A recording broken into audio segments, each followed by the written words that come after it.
Hello दोस्तों, कैसे हो आप। उम्मीद करता हूं कि आप स्वस्थ होंगे, मस्त होंगे, खुश होंगे। सभी को नमस्कार, सभी को राम राम। तो आज का अपना टॉपिक रहेगा न्यूक्लियर फिजिक्स, और इसके साथ में अपन ने ऐड किया है मैटर वेव, मतलब द्रव्य तरंग। और यहां अपन उन सवालों के बारे में जिक्र करने वाले हैं जो आरपीएससी ने ग्रेड फर्स्ट के एग्जाम में अब तक पूछे हैं। ठीक है, तो आइए आप बिना टाइम खराब की देखते हैं क्या वहां पूछा गया है और सही आंसर क्या है। ठीक है, आओ मेरे साथ। कहता है प्लूटोनियम की विखंडन से प्रति विखंडन विमुक्त औसत ऊर्जा का मान 180 मेगा इलेक्ट्रॉन वोल्ट है। यदि 1 किलोग्राम शुद्ध प्लूटोनियम के सभी परमाणु विखंडित हों तो कितनी ऊर्जा विमुक्त होगी। मतलब एक परमाणु से उत्पन्न ऊर्जा का मान 180 मेगा इलेक्ट्रॉन वोल्ट है, तो 1 किलोग्राम द्रव्यमान में उपस्थित परमाणु से विखंडित ऊर्जा का मान क्या होगा। तो पहले हमें क्या पता करना होगा, 1 किलोग्राम में कितने परमाणु उपस्थित हैं यह पता करना होगा। इसके लिए हमें और क्या पता करना होगा कि 1 किलोग्राम में मोल कितने हैं। फिर हमें यह पता होना चाहिए कि 1 मोल में परमाणु की संख्या कितनी होगी। तो आओ मेरे साथ, अगर इसे अपन सॉल्व करें तो देखो, मोल की संख्या ग्राम में भार बटा अणु भार, 1 किलोग्राम मतलब 1000 ग्राम, तो ग्राम में भार बटा अणु भार 239 दे रखा है। यह है मोल की संख्या। 1 मोल में परमाणु की संख्या होती है अवोगाद्रो संख्या के बराबर, तो यहां परमाणु की संख्या होगी अवोगाद्रो संख्या से गुणा करेंगे तो वो 6.02 गुणा 10 की पावर 23। मतलब यहां प्लूटोनियम के 1 किलोग्राम द्रव्यमान में परमाणु की संख्या इतनी होगी। एक परमाणु से विखंडित ऊर्जा का मान 180 मेगा इलेक्ट्रॉन वोल्ट है, तो इतने परमाणु से विखंडित ऊर्जा का मान क्या होगा, बस इसको गुणा कर दीजिए। 180 मेगा इलेक्ट्रॉन वोल्ट जब आप सोल्व करोगे तो यकीन करो इसका आंसर आएगा 4.5 गुणा 10 की पावर 26 मेगा इलेक्ट्रॉन वोल्ट, और यही हमारा सही आंसर होगा। बस हमें पता होना चाहिए था कि 1 किलोग्राम में मोल कितने हैं और 1 मोल में परमाणु कितने होते हैं। बस आसान सा सवाल है, आगे बढ़िए। इस सवाल को देखो, 2013 में पूछा गया ये सवाल।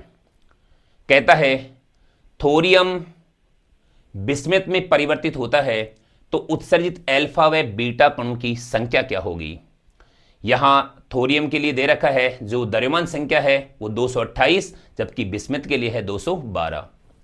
परमाणु क्रमांक इसका 90, तो इसका है 83। इन सवालों को अपन सोल्व कैसे करते हैं, हमें पता होना चाहिए कि जब एक अल्फा कण बाहर निकलता है तो परमाणु क्रमांक में 2 की कमी होती है, तो द्रव्यमान संख्या में 4 की कमी होती है, क्योंकि अपन अल्फा कण को कुछ इस तरीके से लिखते हैं। ओके, मतलब द्रव्यमान संख्या में 4 की कमी होगी तो यहां परमाणु क्रमांक में 2 की कमी होगी जब एक अल्फा कण निकलता है।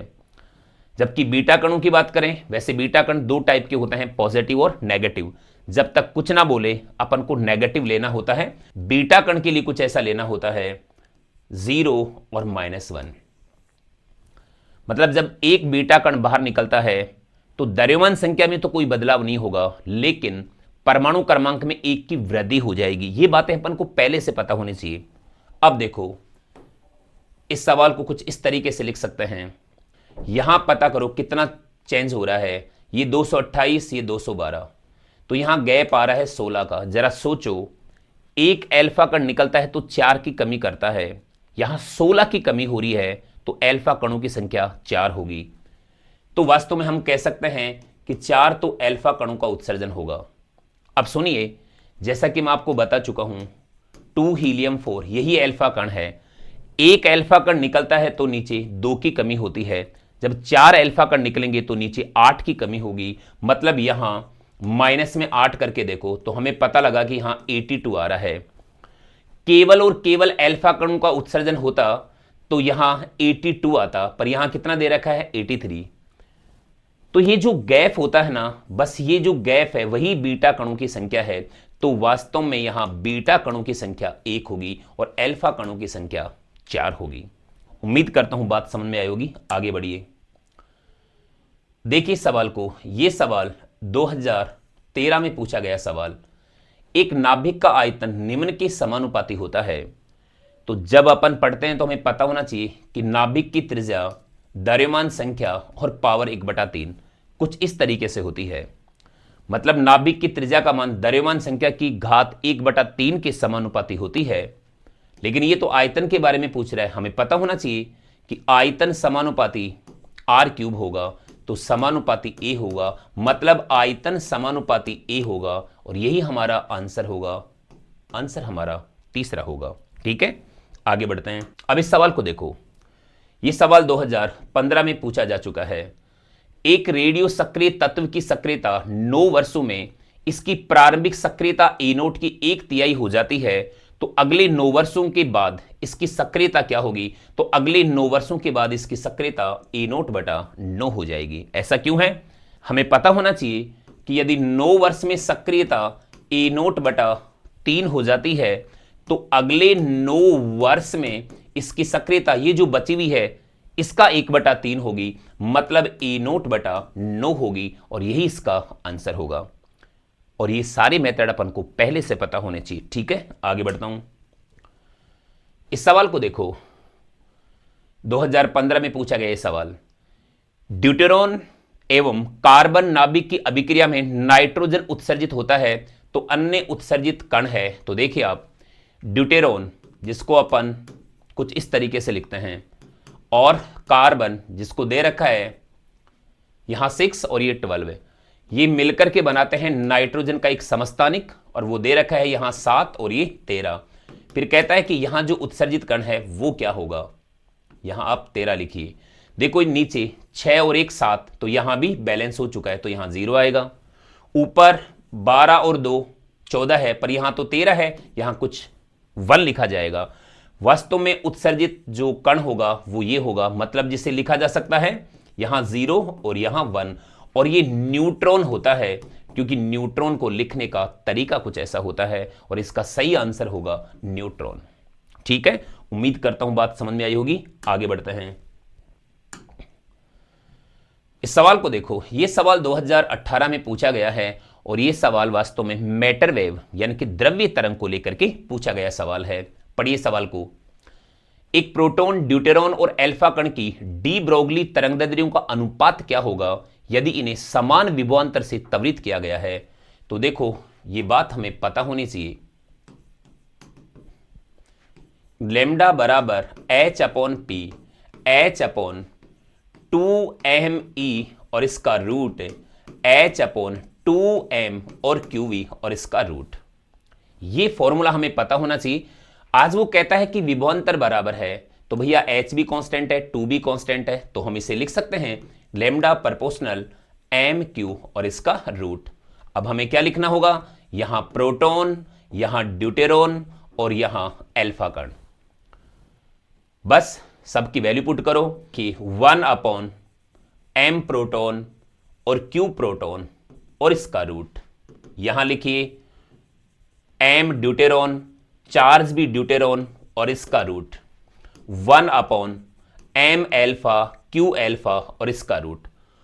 और जब आप वैल्यू पुट करोगे और सॉल्व करोगे तो यकीन करिए इसका आंसर आएगा 1:1/√2/1/2√2, मतलब इसका सही आंसर 3rd होगा। कर सकते हो आसानी से, मैं आपकी थोड़ी सी हेल्प कर देता हूं। ड्यूटेरॉन का मास प्रोटॉन के मास का 2 गुना होता है, लेकिन ड्यूटेरॉन का चार्ज प्रोटॉन के चार्ज के इक्वल होता है। ठीक इसी प्रकार जो अल्फा पार्टिकल का मास है वो प्रोटॉन के मास का 4 गुना होता है, और जो अल्फा पार्टिकल का चार्ज है वो प्रोटॉन के चार्ज का 2 गुना होता है। ये वैल्यू आप यहां पुट करना, और जब आप कैंसिल करोगे, क्योंकि ये जो प्रोटॉन का चार्ज है और जो प्रोटॉन का मास है वो वास्तव में यहां कैंसिल हो जाएगा, और अंत में जो हमारे पास में आंसर आएगा वो 3rd आएगा। ठीक है, आगे बढ़ते हैं। अब इस सवाल को देखो, यह सवाल भी द्रव्य तरंग यानी कि मैटर वेव को लेकर के पूछा गया है। पढ़िए सवाल को। एक कण जिसकी गतिज ऊर्जा E है कि डी ब्रोगली तरंगदैर्ध्य लैम्डा है, इसको कितनी अतिरिक्त गतिज ऊर्जा दी जाए ताकि इसकी डी ब्रोगली तरंगदैर्ध्य कम होकर अपने प्रारंभिक मान की 75% रह जाए। देखते हैं इसका सही आंसर क्या होगा। देखो, हमें पता होना चाहिए कि लैम्डा इक्वल टू 1 अपॉन, देखो हमें पता होना चाहिए कि lambda equal to H upon P, फिर एच अपॉन 2m और ई का रूट। मतलब हमें पता होना चाहिए lambda proportional to 1 upon E root. तो हम ये भी कह सकते हैं E proportional 1 upon lambda square.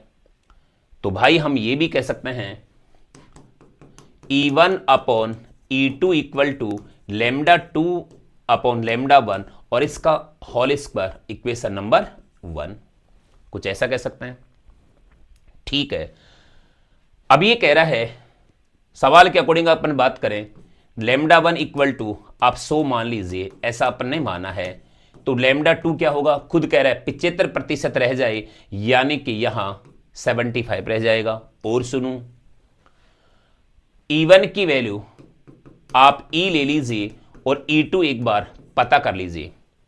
तो जब आप सोल्व करोगे, इसको मैं हटा देता हूं, तो देखिए यहां E आएगा। E2 की मैं बात करूं भाई, वो अपन को फाइंड करना है। और लैम्डा 1 की मैं बात करूं तो वो 100 आएगा, लैम्डा 2 75, तो ये 75 होगा, ये 100 होगा, इसका स्क्वायर होगा, ये काटा पीटी होगी, ये 3/4 होगा, स्क्वायर करने पर 9/16 होगा। यकीन करिए E2 का जो मान आएगा वो 16/9 और E आएगा, और समीकरण नंबर 2। लेकिन 16/9 ये हमारा आंसर नहीं होगा, क्योंकि क्या बोल रहा है, ये कहता है इसको कितनी अतिरिक्त गतिज ऊर्जा दी जाए, यानी कि अतिरिक्त कितनी ऊर्जा देनी है। तो इसके लिए क्या करना होगा, हमें अंतर बताना होगा। अतिरिक्त जो ऊर्जा दी जाएगी वो डेल्टा E, मतलब वास्तव में E2 माइनस E1। तो E2 है 16/9E और E1 है E।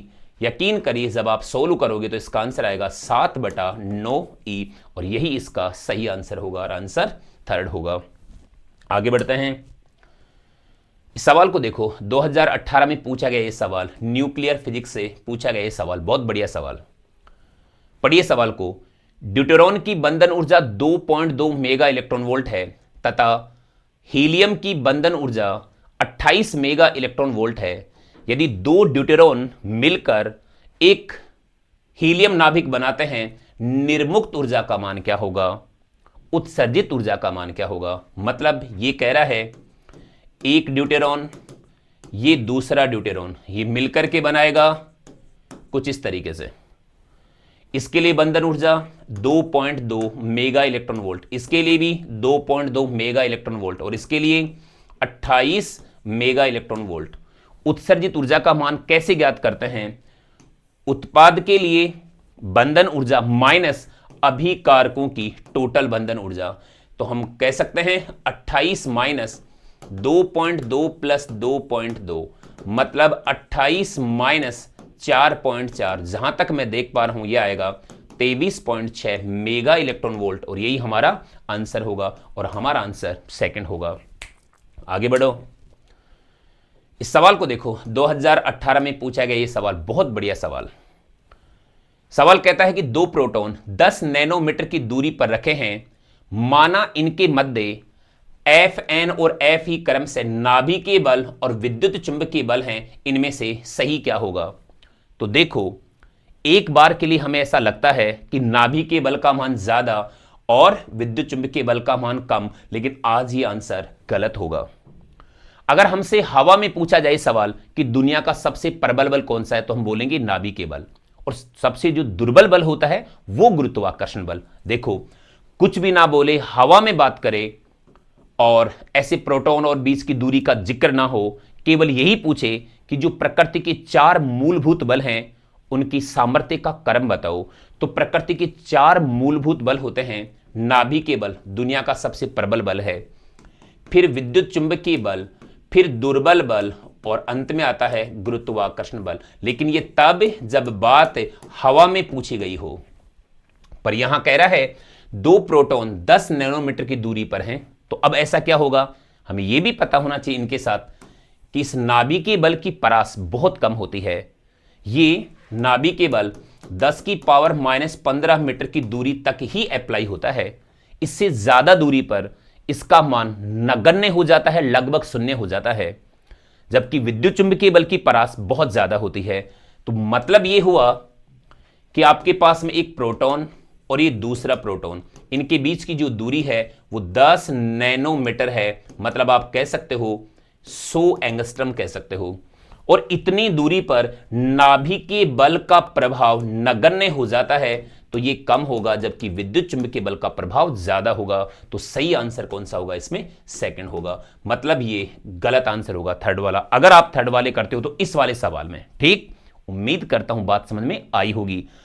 अगर हमें सिर्फ ये पूछता कि नाभिकीय बल और विद्युत चुंबकीय बल में ज्यादा प्रबल कौन सा है, तो हम बताएंगे कि नाभिकीय बल ज्यादा प्रबल है और विद्युत चुंबकीय बल इसकी तुलना में दुर्बल है। पर यहां क्या बोला कि दो प्रोटॉन है और उनके बीच की दूरी का मान दे दिया। यह दूरी इतनी है कि इस दूरी पर नाभिकीय बल का प्रभाव ही नगण्य हो जाता है, इसलिए नाभिकीय बल कम होगा तो विद्युत चुंबकीय बल का प्रभाव ज्यादा हो जाएगा। उम्मीद करता हूं बात समझ में आई होगी। आगे बढ़ो। अब इस सवाल को देखो। यह सवाल 2025 में पूछा गया सवाल, पढ़िए सवाल को। कहता है कि एक रेडियोधर्मी प्रतिदर्श के लिए सक्रियता का मान 1/16वां भाग हो जाता है और वो भी 80 मिनट में। तो इस पदार्थ की अर्ध आयु क्या होगी। सवाल को आराम से खुद पढ़िए। ये कहता है कि रेडियो एक्टिव पदार्थ की सक्रियता 80 मिनट में 1/16वां भाग हो जाती है, तो अर्ध आयु काल का मान क्या होगा। आइए देखो, अपन को ये पता होना चाहिए कि A/A0 ये है टी समय बाद की सक्रियता और ये है प्रारंभिक सक्रियता।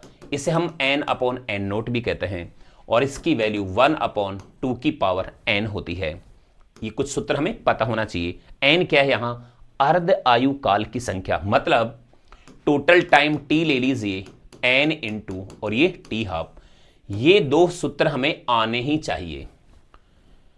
तो अब हमें यहां क्या कह रहा है, देखो t का मान दे दिया 80 मिनट और ये हमसे पूछा जा रहा है, इसका मान दे रखा है 80 मिनट। बस हमारे सामने दिक्कत है तो n के मान की, तो इसके लिए भी इसने हिंट दिया है। वास्तव में ये A/A0 ये है 1/16, जिसे हम कह सकते हैं 1/2 की पावर 4, जो वास्तव में ये 2 की पावर n के बराबर होगा। तो n बराबर हो जाएगा 4 और ये वैल्यू आप समीकरण नंबर 2 में पुट करो। तो देखिए आप t बराबर n और ये है t हाफ, इधर आ रहा है 80, ये आ रहा है 4 और t हाफ हमसे पूछा जा रहा है। यकीन करिए t हाफ का मान हो जाएगा 20 मिनट और यही हमारा आंसर होगा। मतलब हमें ये सूत्र पता होने चाहिए। अब अपन मिलते हैं अगली यूनिट के साथ। अगली यूनिट मतलब सेमीकंडक्टर वाली यूनिट के साथ। तब तक आप खुश रहिए, मस्त रहिए, स्वस्थ रहिए। श्री कृष्ण गोविंद हरे मुरारी, हे नाथ नारायण वासुदेवा। श्री कृष्ण भगवान की जय। Thank you.